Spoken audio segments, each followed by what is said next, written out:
Hello and welcome along to the Vlieseline demonstration with me, Lou from Lou Orth Designs. Today I'm going to be walking you through how to make this super cute little needle case and a little ribbon attached so you do not lose those scissors. So this is what I'm going to be making in the coming demonstration, and the Vlieseline products you'll need for this are Decovil Light, which is a light fusible interfacing that's really bendy but also gives some lovely structure to the finished make. And we're going to also be using some H630, which is a light fusible interfacing, sort of like a fusible fleece, so it gives it that squidgy feel. The full list of supplies you'll need for this make are an iron, an ironing board or a mat. You're going to need a pair of scissors for cutting out paper with. You're going to need a rotary cutter and a quilting ruler, some clips or pins. As mentioned before, you're going to need the Vlieseline H630, and you're going to need approximately 9 by 4 inches of this. You're going to need some Decovil Light, and you're going to need approximately 6 by 5 inches of this. You're going to need a piece of thin cord or ribbon, thin ribbon, and you're going to need 25 centimetres or 10 inches of that. You're going to need 2 different fabrics, one for the outer and one for the pocket. So, for example, this one is the outer, and I've got it on the back and the front here, and this one is the pocket fabric. So I'm going to be using in this demonstration this one for my front and back and this one for my pocket.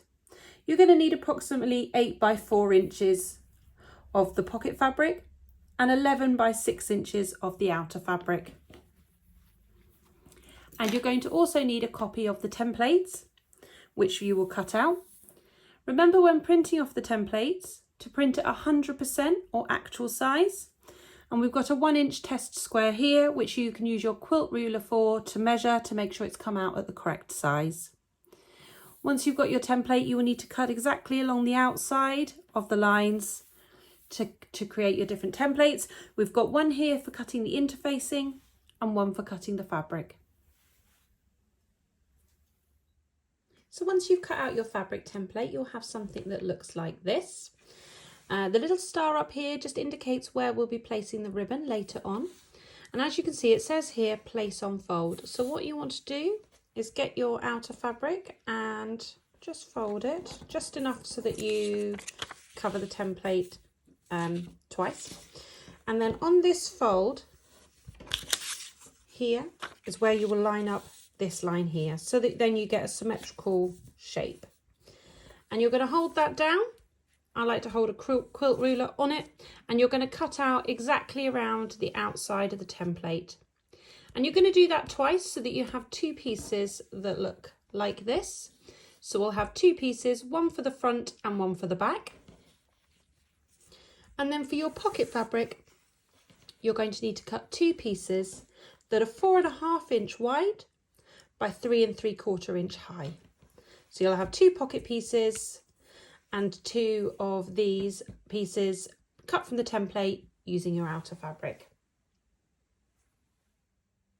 To cut the interfacing, you're going to need the interfacing template. And what you're going to do is get your interfacing and lay the template on top and cut all the way around the outside. If you find it too tricky to do this with a rotary cutter, you're welcome to use a pen, mark it out first all the way around, and then cut it out with a pair of scissors or a rotary cutter separately. With the H630, you also need to cut out 1 piece for the pocket, and that needs to be 4 by 3 1/4 inches. So 4 inches wide by 3 1/4 inches high. And then again, with the Decovil Light, what you're going to do is lay that again on top and cut all the way around, just like you did for the H630. So you'll need 1 Decovil Light template piece, 1 H630 piece, and then 1 pocket piece. So now we've got all our items cut out. We've got our 2 pocket pieces, we've got our piece of ribbon or cord, we've got our 2 front back pieces, we've got our one H630 interfacing piece for the pocket, and we've got our two templates, one in Decovil Light and one in H630. Now we're going to move on to the interfacing.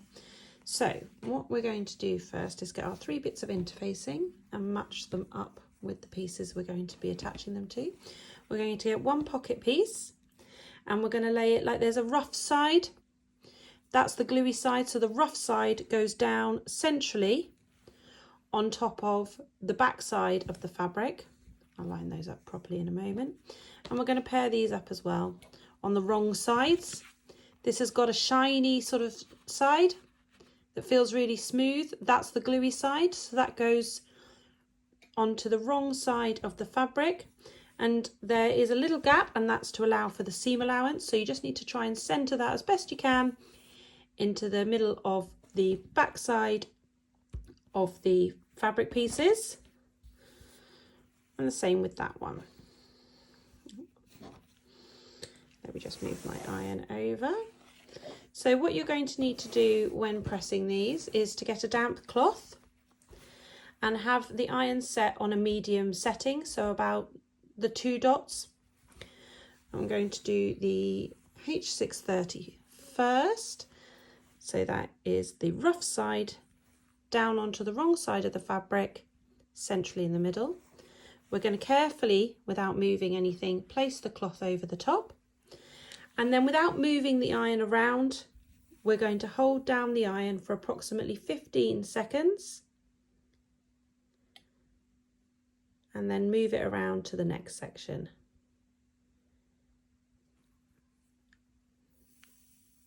What you don't want to do is be moving the iron like that, because you could push the interfacing and then it will set incorrectly.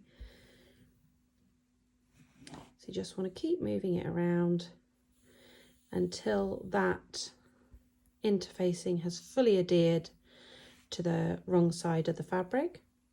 And when it has, you can just peel it back and have a little check. And that is fully done. And you want to lay that to one side on a flat surface to cool. And again, it's the same process for this one. Centre it with the rough side facing to the wrong side of the fabric. Damp cloth over the top. Still a bit damp, thank goodness. And again, 15 seconds for each section. Hold it down and then move it along to the next section.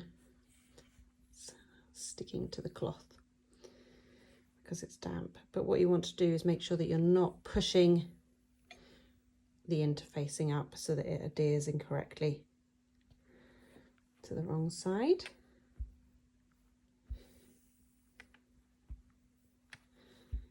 Okay, I don't think that's been quite 30 seconds, but let me do 15 seconds. So it's not quite attached there. I'm just going to give it a little bit longer. And then we'll move on to the Decovil Light. Really want to make sure you've got it in all the edges so that it doesn't peel away. And again, when you're done, lay that on a flat surface to cool. And now we're going to move on to the Decovil. Again, shiny side, down, centre it onto the wrong side of the fabric. Damp cloth on top, and this one is just around 6 seconds. And again, lift it up and move it over the sections like that. And this is also a medium heat, so two dots on your iron, and the same for the other one. Let's just check that one. Yep. And now I'm going to lay those to one side. The next step is to sew the 2 pocket pieces together. So you'll have one with the H630 adhered to it and one just as it is. And you're going to lay them together, right sides together. And then you're just going to clip or pin along this top edge here. And then you're going to take it to the sewing machine and sew 1/4 inch all the way along that top edge there. And once that's sewn, you'll have something that looks like this with the 1/4 inch seam along the top edge, and you've got your interfacing on the other side. Then what you're going to do is fold that open, and you're going to fold it right on the line there. And then you can just give that a press just to hold that in place. Just press that down. And then what you want to do is take that over to the sewing machine and just top stitch this in place, just along that top edge there, about 1/8 inch if you can from the top edge, but do whatever feels most comfortable. If you need it to be slightly larger, that's okay. Okay, so now we've got our finished top stitched pocket piece. We're going to attach it to our front piece, which is the piece with the H630 attached. And we're going to lay this on top. I like to lay it so that the squidgy side is on that side where the scissors will be. And what you want to do is centre it so that the bottom of the pocket goes to the bottom of the front piece. And then it's sort of in the middle. And what you can do to make sure it's even is just get a ruler and measure from the top.